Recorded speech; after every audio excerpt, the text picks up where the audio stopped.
اگر مثال دیں فرض کریں مثال ہمارے لیے عزیز ترین ہستیاں والدین ہیں یا بڑے علماء ہیں، فقہاء ہیں،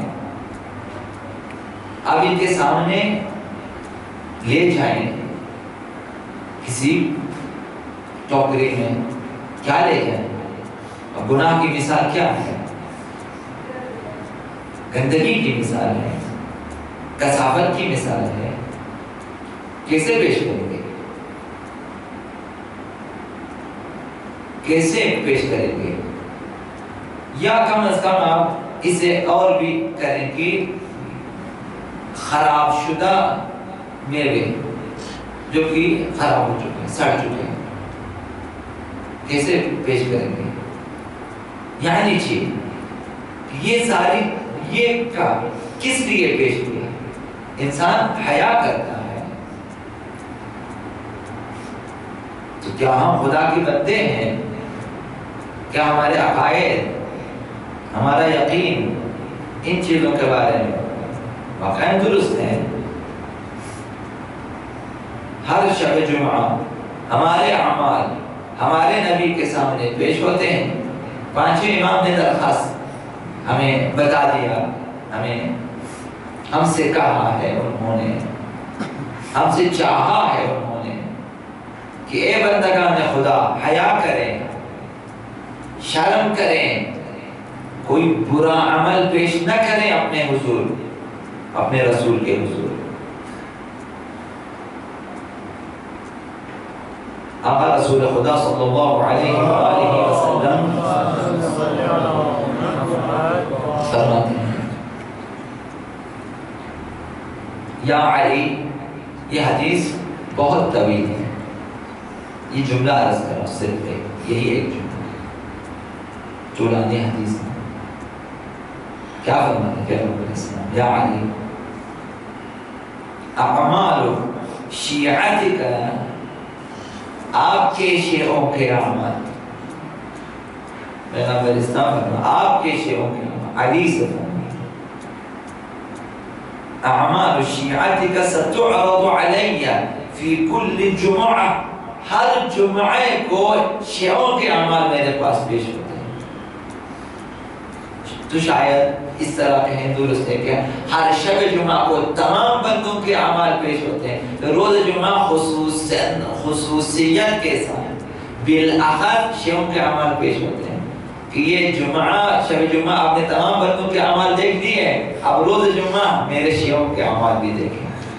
اگر دوسروں سے بدتر اعمال پیش ہو جائیں رسول کی خدمت میں، احتیاط کریں،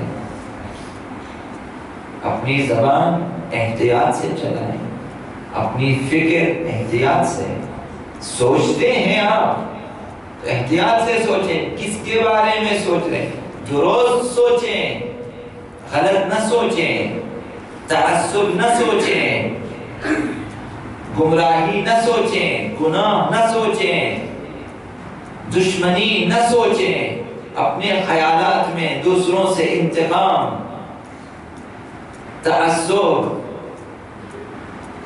گمراہی، ضلالت، دشمنی، کینہ، حسادت، بغض، عداوت، یہ ساری چیزیں بعض لوگ سوچتے ہوں گے، تو کیا یہ چیزیں پیش نہیں ہوتی؟ ہماری فکر بھی تو اہل بیت پڑھ لیتے ہیں، تو کم از کم اس لیے کہ آقا معظم میری فکر کو پڑھ رہے ہیں، میں درست سوچوں گا۔ نیت کریں، نیت المؤمن خیر من عملہ، درست فکر کریں تو آپ صحیح راہ پہ چل پڑیں گے۔ صحیح سوچیں، آپ کی سوچ آپ کا ارادہ بن جائے، آپ کا ارادہ عمل میں تبدیل ہوگا۔ جیسا سوچیں گے آپ ویسے ہی اعمال سرزد ہوں گے آپ سے، تو بہتر سوچا کریں۔ شب جمعہ ہے آج اور کل جمعہ، دیکھیں آپ کیا کیا اعمال پیش کرتے ہیں اپنے پیغمبر اور اپنے اہل بیت، اسی طرح کے مسلمان کے بارے میں ان کے سامنے پیش ہوتے ہیں۔ تمام اہل بیت کے سامنے پیش ہوتے ہیں. اور آیت میں بارہا پڑھ چکا ہوں، آپ کو شاید یاد ہو چکا ہوگا.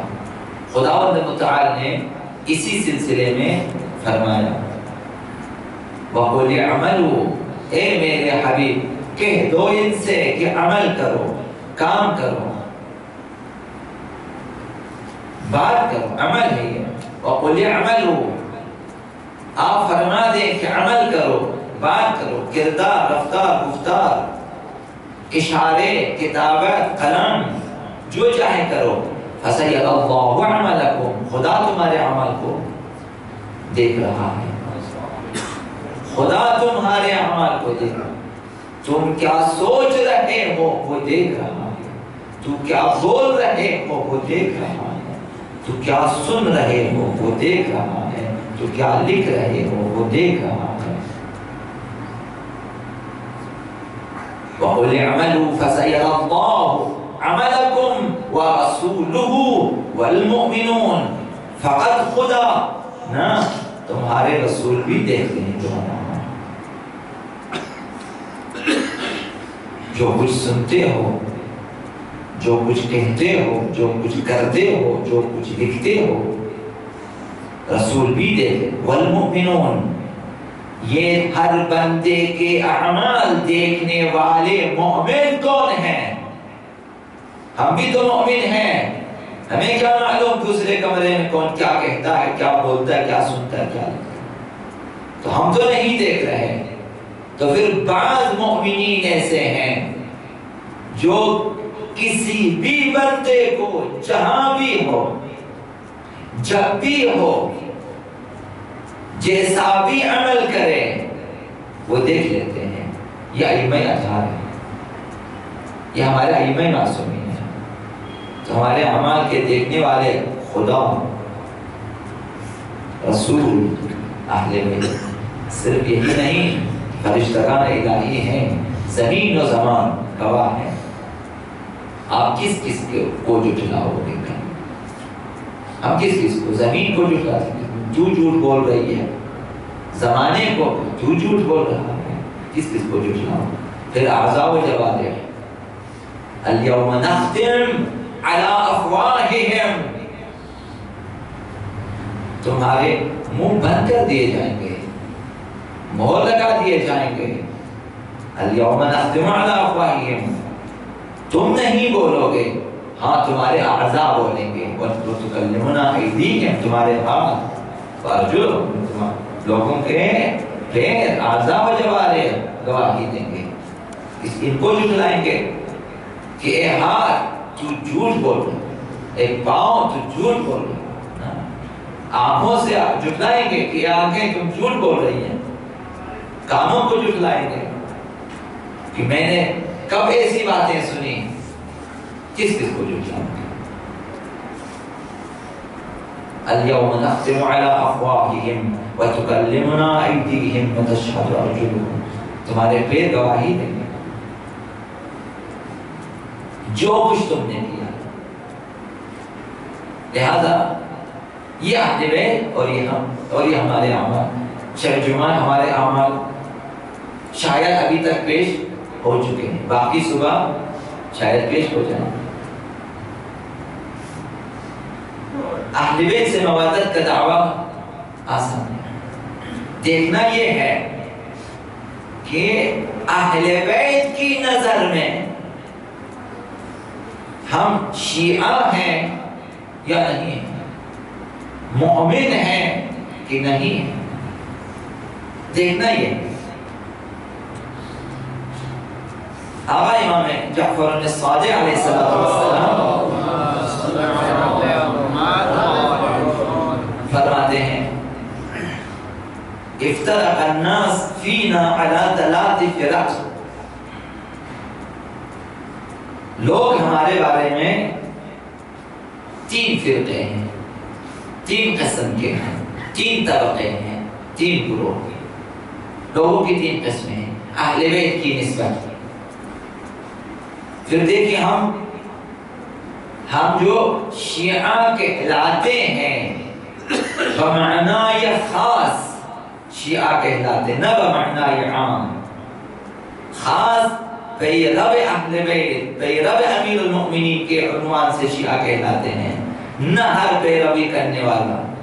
عام معنی میں نہیں ہے شیعہ فرعون، شیعہ آل ابی سفیان، یہ چیزیں نہیں ہیں۔ شیعہ خاص بمعنی خاص آپ شیعہ کہلاتے ہیں کہ امامت و خلافت و ولایت امیر المؤمنین و اولاد علی کی کا عقیدہ رکھنے والے شیعہ خاص شیعہ کہلاتے ہیں۔ تو اہل بیت سے پوچھیں ہم شیعہ ہیں یا نہیں؟ وہ ہمیں صفات بتاتے ہیں۔ چھٹے امام نے فرمایا کہ لوگوں کی 3 قسمیں ہیں ہمارے بارے میں۔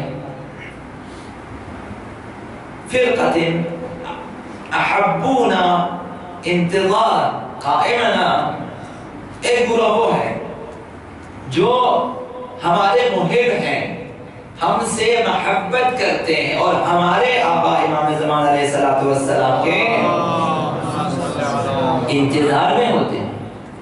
دیکھیں منتظرین آبا امام زمان میں بھی فرق ہے، یہ لوگ بھی انتظار کرتے ہیں کہ کاش کہ آبا امام زمان آ جائے، کاش کہ ان کا ظہور ہو جائے، شاید ہم سے زیادہ انتظار کرتے ہیں والہانہ شاید۔ تو آبا امام صادق علیہ السلام کیا فرماتے ہیں کہ فرقت احبونا انتظار قائمنا، ہم سے محبت کرتے ہیں ہمارے قائم کے انتظار میں، ہمارے جس نے ظہور فرمانا ہے ان کے انتظار میں۔ کس لیے ان کا انتظار اور ان کی محبت کس مقصد کے لیے ہے؟ فرمایا کہ لیصیبوا من دنیانا، تاکہ ہماری پیدا کردہ دنیا سے استفادہ کریں۔ وہ چاہتا ہے کہ ہمارا قائم ظہور فرمائے، ظہور فرمانے کے بعد دنیا کو آباد کریں اور یہ لوگ استفادہ کریں۔ یعنی یہ ہماری اصطلاح میں کس قسم کے لوگ ہیں؟ یہ اس قسم کے لوگ ہیں جو فٹ پاتھ پہ بیٹھے ہوتے ہیں، انتظار میں ہوتے ہیں کہ شادی کہاں ہو رہی ہے، ولیمہ کہاں دیا جا رہا ہے، فاجہ خانی کہاں ہو رہی ہے۔ وہ انتظار میں ہے کہ جہاں بھی دسترخوان بچھے یہ ٹوٹ پڑے۔ ایسے لوگ ہوتے ہیں، یہ شکم پرست لوگ ہوتے ہیں۔ اگرچہ ظہور آبا امام زمان کے منتظر ہیں، کس لیے انتظار ہے؟ امام سے محبت نہیں ہے، حکومت الہیہ کے انتظار میں نہیں ہے، وہ اپنی دنیا کے انتظار میں ہے کہ ہمارا حصہ جلد سے جلد ملے۔ کچھ لوگ باپ کی وفات کے انتظار میں ہوتے ہیں، وہ کس لیے انتظار میں ہوتے ہیں؟ نہ باپ سے محبت کی وجہ سے ہے، نہ دوسروں سے کسی وجہ سے نہیں ہے۔ باپ کی شہادت پہ خوش نہیں ہے، وہ اس بات پہ خوش ہیں کہ میراث تقسیم ہو جائے گی تو مجھے اپنا حصہ مل جائے گا۔ اہل بیت سے محبت کرنے والے ایک گروہ یہ لیصیبوا من دنیانا، تاکہ وہ اپنا حصہ ہماری دنیا سے لے لیں۔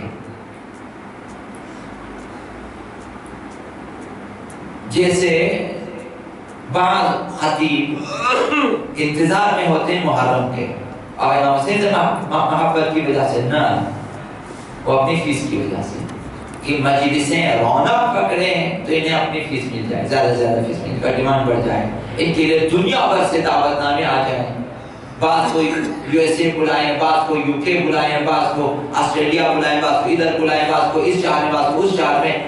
ان کے لیے ایک رونق بازار ہے محرم، اس لیے اب وہ رونے رلانے کے سارے اسباب و سامان لے کے آمادہ بیٹھے ہوتے ہیں، کس لیے کہ اب ہماری تجارت کا وقت شروع ہے۔ تو یہ کچھ محبت کرنے والے اہل بیت سے، وہ اہل بیت سے محبت اس لیے کہ آپ کی وجہ سے ہمارا بازار تیرا ہے۔ یہ ایک گروہ فقالوا وحفظوا کلامنا، یہ لوگ جو ہماری دنیا سے اپنا حصہ لینا چاہتے ہیں، آقا امام صادق فرماتے ہیں یہ لوگ فقالوا وحفظوا کلامنا، یہ لوگ ہمارے قائل بھی ہیں اور ہمیں مانتے بھی ہیں اور ہماری باتوں کو یاد بھی رکھتے ہیں، احادیث یاد ہیں، سیرت یاد ہیں اہل بیت کی باتیں، وقصروا عن فعلنا، لیکن کردار میں ہماری پیروی نہیں کرتے، ہماری طرح عمل نہیں کرتے۔ عمل نہ صرف تجارت، صرف کسب، منافع